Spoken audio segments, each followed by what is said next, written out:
আপনারা কি প্রায় অনুভব করেন যে আপনাদের হাতের তালু কিংবা পায়ের পাতা জ্বালাপোড়া করছে? রাতে ঘুমানোর সময় মনে হয় পায়ের তালুতে কেউ সুই ফোটাচ্ছে। আবার অনেকেই বলেন হাঁটা চলাফেরা করার সময় তাদের মনে হয় তারা যেন তুলোর উপরে হাঁটছেন, মাটির স্পর্শ ঠিকমতো পাচ্ছেন না। আপনার উত্তর যদি হ্যাঁ হয়, সেক্ষেত্রে আপনি ডায়াবেটিক নিউরোপ্যাথিক রোগের শিকার।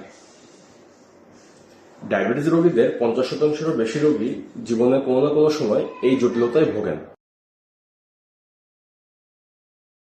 আসসালামু আলাইকুম, আমি ডাক্তার নিয়ামুল মাওলা আকাশ, মেডিসিন এবং ডায়াবেটিস স্পেশালিস্ট। আজকে আমরা কথা বলবো ডায়াবেটিক নিউরোপ্যাথি এই রোগটি সম্বন্ধে। সহজভাবে বললে, ডায়াবেটিস রোগীদের রক্তে যখন চিনি অথবা সুগারের মাত্রা অনেকক্ষণ যাবৎ বেশি থাকে, সেক্ষেত্রে এটি আমাদের রক্তনালী এবং স্নায়ু অথবা নার্ভকে ক্ষতিগ্রস্ত করে।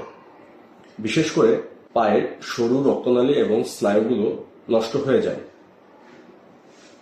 এর ফলে ব্রেনে আমাদের ব্যথার সংকেত ঠিকমতো পৌঁছায় না অথবা ভুল সংকেত পৌঁছায়।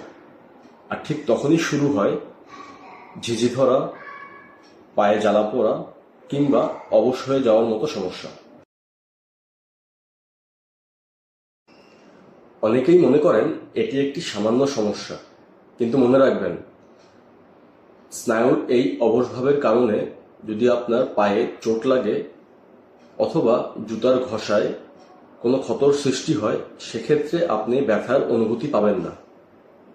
ডায়াবেটিস রোগীদের এই ছোট্ট একটি ক্ষত থেকে হতে পারে গ্যাংগ্রিন অথবা পা কেটে ফেলার মতো পরিস্থিতিও তৈরি হতে পারে। ভয় পাবেন না, নিয়ম মেনে চললে এই সমস্যার নিয়ন্ত্রণ সম্ভব। আপনাদের জন্য আমার 3টি পরামর্শ।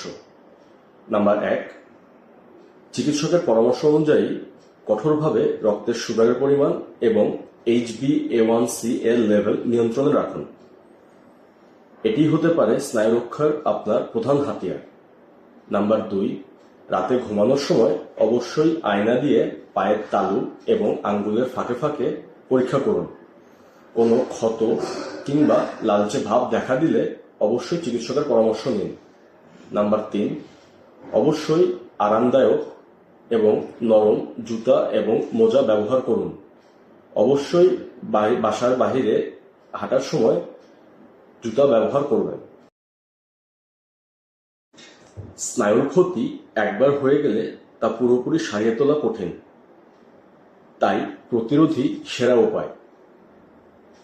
উপরোক্ত লক্ষণগুলো দেখা দিলে কালক্ষেপণ না করে দ্রুত বিশেষজ্ঞ চিকিৎসকের পরামর্শ অনুযায়ী চিকিৎসা শুরু করুন। সুস্থ থাকুন, সচেতন থাকুন। ধন্যবাদ।